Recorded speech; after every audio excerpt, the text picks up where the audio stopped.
warahmatullahi wabarakatuh. Halo semua, perkenalkan nama saya Devianti Nurjakiah dari kelas 11 MIPA 6.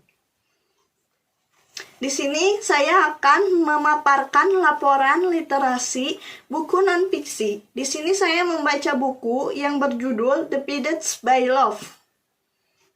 Penulisnya adalah Dina Naufalia, penerbitnya PT Pustaka, tahun terbitnya 2017, kota terbitnya Yogyakarta.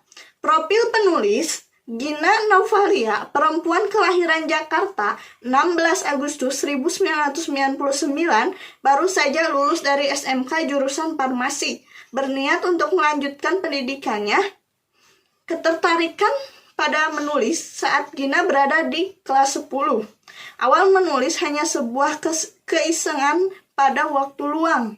Setiap pada waktu luang, ia menumpahkan imajinasinya dalam bentuk tulisan di aplikasi Wattpad. Selain sibuk mencari kuliah, ia juga sibuk mencari imajinasi yang akan ia kembangkan di karya-karya lainnya. Defeated by Love merupakan karya pertama yang diterbitkan baginya. Menulis novel tidak mudah, butuh banyak kata yang harus dirangkai, banyak juga hambatan dan rintangan. Ini dia covernya. Covernya sangat menarik karena ada sisi kertas yang timbul dan juga memiliki kombinasi warna yang bagus. Simbol yang digunakan pun cukup variatif. Ilustrasinya juga menarik. Untuk gaya bahasa yang digunakan juga pada buku ini sangat mudah dipahami karena tidak banyak kiasan dan gaya bahasa yang digunakan ialah semi formal, juga tidak terlalu baku.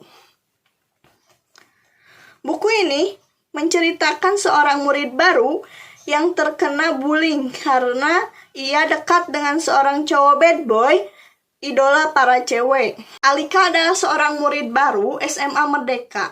Alika pindah karena dia harus ikut pindah ayahnya ke Jakarta. Alika bersekolah di SMA Merdeka sama dengan abangnya yang bernama Bang Adit. Bang Adit adalah salah satu cowok populer di SMA Merdeka. Alika juga memiliki dua abang lainnya, yaitu Bang Aldi dan Bang Alek.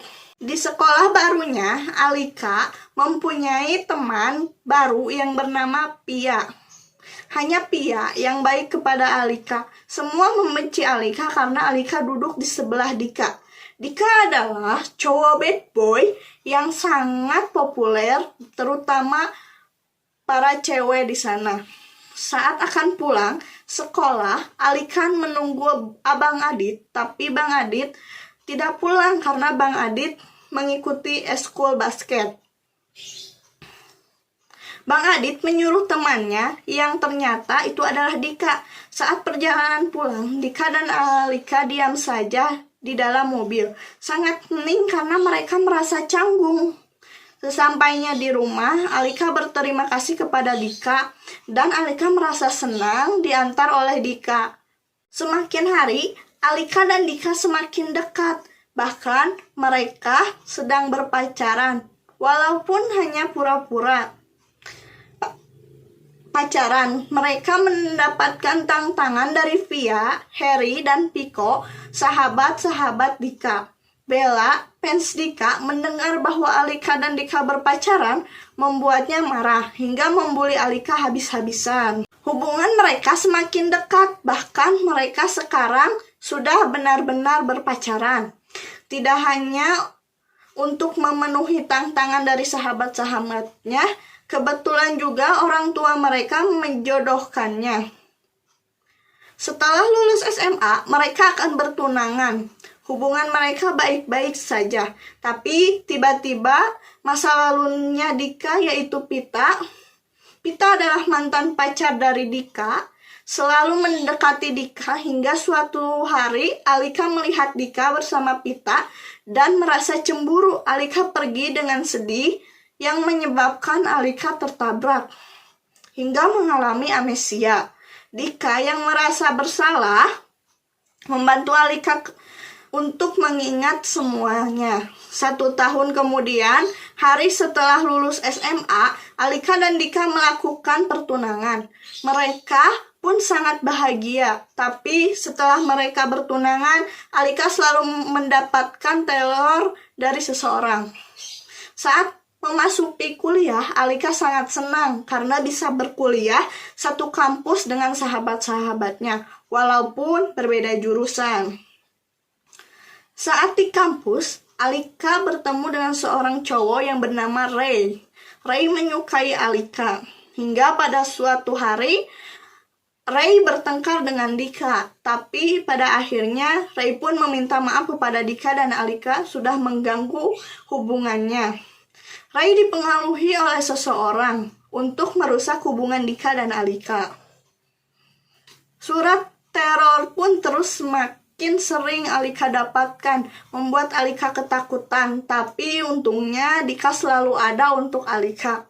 Pada suatu hari, Pia datang memarahi Alika tanpa alasan, memaki Alika hingga Alika ketakutan. Setelah 3 bulan berlalu, Pia menjauh dari Alika. Tiba-tiba Pia datang kembali dan meminta maaf kepada Alika bahwa yang ia lakukan itu hanya skenario dari Harry dan Pico, sahabat Dika. Untuk mengungkap siapa yang meneror Alika, dia pun menjelaskan bahwa dia curiga kepada Pita dan membuat skenario ini bersama Harry dan Pico. Dan ternyata benar kecurigaannya bahwa peneror itu adalah Pita, masa lalu Dika. Tapi pada akhirnya pun Pita meminta maaf kepada Dika dan Alika karena sudah mengganggu kehidupan mereka. Setelah lulus kuliah dan setelah berbagai rintangan dalam kisah cintanya, mereka pun menikah dan bahagia.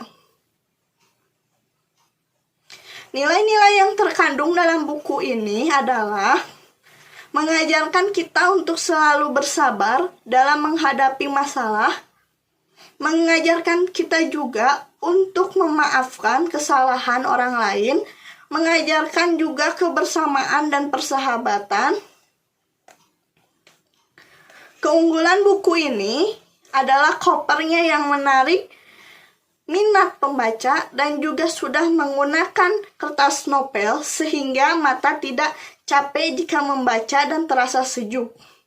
Bahasa yang digunakan pun tidak berbelit-belit. Halaman yang pas untuk dibaca karena tidak terlalu tebal dan tipis. Kelemahannya masih banyak terdapat kata-kata yang salah dan penyebutan nama yang salah, sehingga membuat pembaca bingung. Mari membaca agar kita mendapatkan banyak pengetahuan baru. Sekian dari saya. Wassalamualaikum warahmatullahi wabarakatuh.